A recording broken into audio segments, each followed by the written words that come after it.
Hey yo, what is going on today, guys and girls? Welcome back to the channel, and in today's video we have a Nissan Skyline R33 here for you guys today by popular demand on the requesting.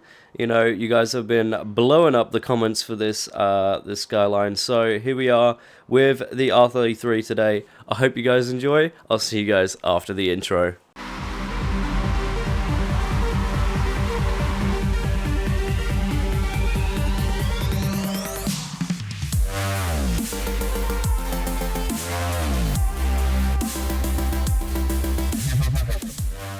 Alright, so guys, here we are with the Skyline R33. We're going to go ahead and quickly jump into here. We have 400 horsepower with 438 Nm of torque, running in 1,279 kg.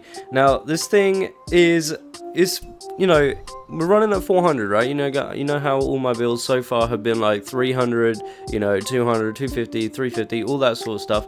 I thought I might mix it up today, man. I'm bringing you guys a 400 horsepower car.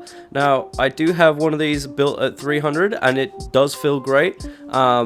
But like I say, man, switching up for today, man, showing you guys the 400 build right here.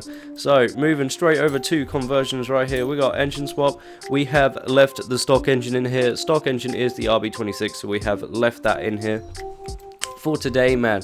And obviously we're gonna drivetrain swap that thing to rear wheel drive, because obviously it comes all wheel drive stock. So we're gonna rear wheel drive that thing just to make sure we can get the drifts going, man. So, moving on from that, we have aero and appearance. You guys already know what's good with that. You can run whatever the hell you want to run for the car. Just pick something clean, man. Pick something that you wanna run, bro. I went with this. I think this car looks clean AF. This thing looks amazing. But yeah, now guys, you can run whatever the hell you want to do. Just bear in mind about that weight. Tire compound. This is stock tires right here. We're not running anything other than stock tires here. We're not running the race tires, not running the Horizon tires. We're not running sport, streets, and anything else. We are just running the stock tire, man. Now, stock tire width as well. We got on the front tire width, we got 245 on the front. That is stock. We are leaving that. That is completely stock there, as well as the back there, 245 millimeters on the rear tires as well. Completely stock on both tires there. Again, now guys, rims, you can run whatever the hell you want. I went for the HREs. They look pretty good, man. They do look pretty good for this build. But again, you can run whatever you want. Make sure to bear in mind how much weight they're putting into your car. Again, with the front tire size, I've bumped it up by one, which is the 18 inches. I've obviously done that for the front and the back here, just to make it clean. You don't want to have one rim bigger than the other. It looks a bit silly, but yeah, 18 inches on the front and the back there, not looking too bad, man. On the front track width, I have maxed that out. That is fully widthed out, bro, I suppose. Full width on that, on the front as well as the back too. The back is fully widthed. Now, moving on, we have the drivetrain. Everything in here is clutch. So we got the race clutch, we got the race transmission, we got the race driveline, we have the race differential. All that stuff is a race, so that way you can unlock that tuning, man. As well as in here we have the race brakes. This is in performance and handling, by the way, my bad. Drift springs and dampeners we got here. We have the race anti-roll bars, race rear anti-roll bars. That's the front and the back there. For the cage, we are running the race cage in this thing, and then we are running the race weight reduction in here. Sort of a little change there, because I usually run like 1003, 1004, So we got the race weight reduction in here, 1200. This thing is pretty good, man. Moving on to the engine here though. Intake. We've got the stock intake in this thing. We have the stock fuel systems. We've got the stock, race ignition here. Race ignition, stock exhaust, race cams and valves.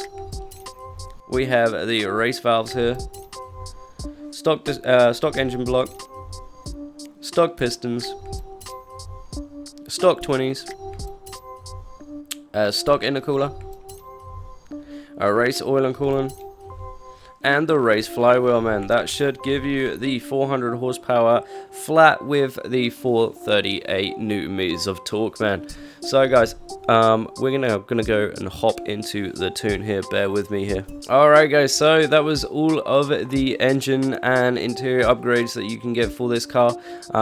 It's not bad, man, it's not bad. But anyway, like I say, we're now on the tunes. So front tire pressure, we're running 45 psi on both front and the rear tire pressures.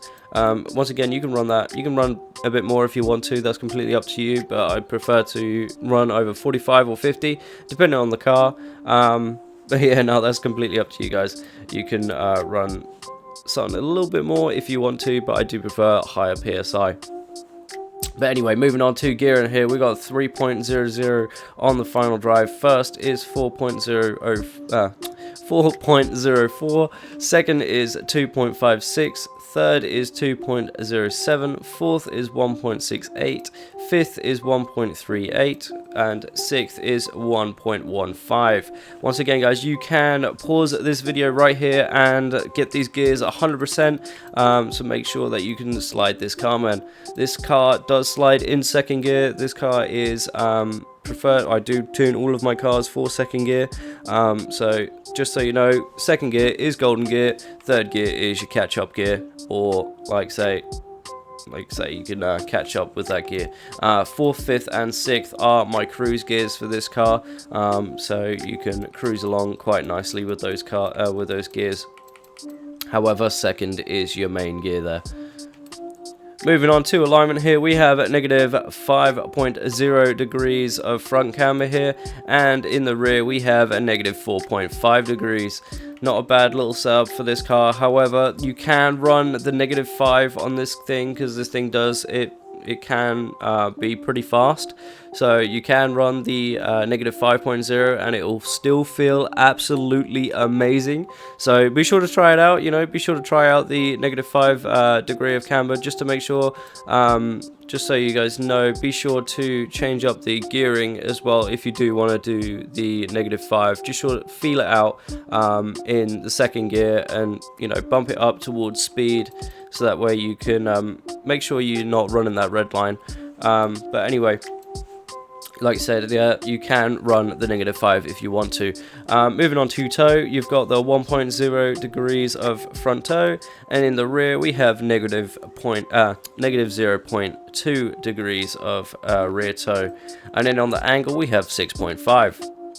So moving on to anti-roll bars, I don't usually touch the anti-roll bars, springs or dampeners. Once again, you can change those if you want to. If you have a specific setup that you'd like to run, be sure to change that and try it out, man.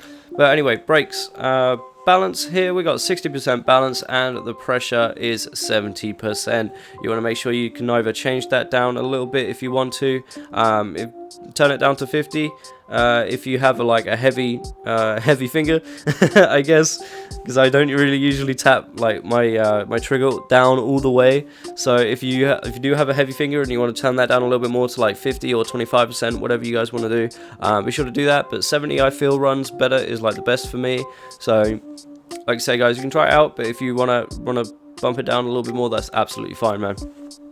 And then coming on to the differential, man, we got 100% on both 100%. Be sure to lock that diff, you know, get those rear wheels spinning up so we can go drift, man.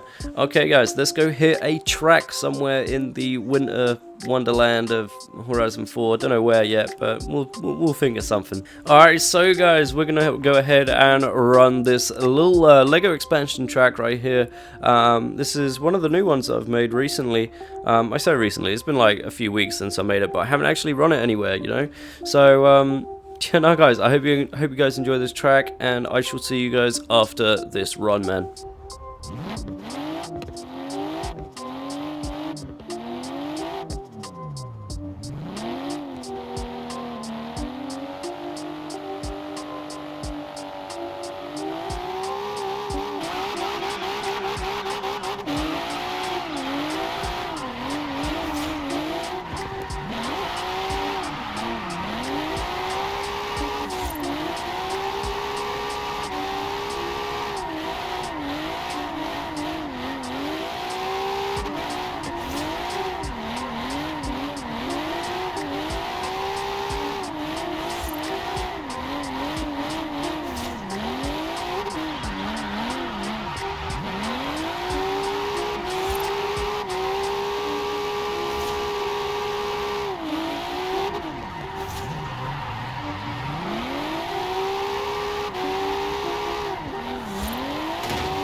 Alright, so guys, thank you all for watching this video right here. Be sure to hit that like button and subscribe button. If you do have any more subscriber requested builds, be sure to post them up in the comments down below. Any ideas for any builds, throw them up. I should do a slow tune on them, no problem at all. Thank you to whoever did mention the R33 in the comment section down below. Really appreciate it. This car is definitely one to build, definitely one of my favorite ones to drift. Definitely a good one to have in your arsenal, man. That's for damn sure, bro. So anyway, guys, thank you all for watching, and I'll see you guys next time.